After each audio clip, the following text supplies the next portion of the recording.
Hey everyone, want to animate images using Luma AI? In this video, I'll show you how to turn a static image into an AI-generated animation step by step. First, open your web browser and go to the Luma AI website.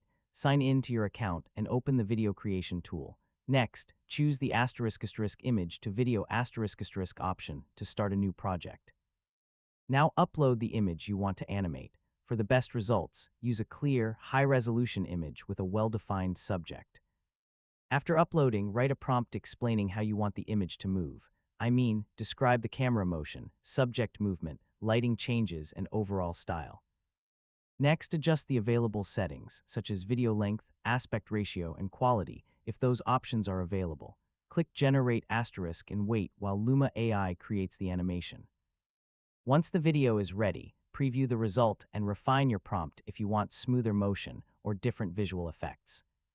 Finally, export the finished animation and use it for social media, presentations, marketing, or creative projects. And that's how to animate images using Luma AI.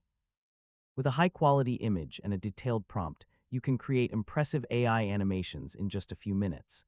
Thanks for watching, and don't forget to subscribe for more easy technology guides.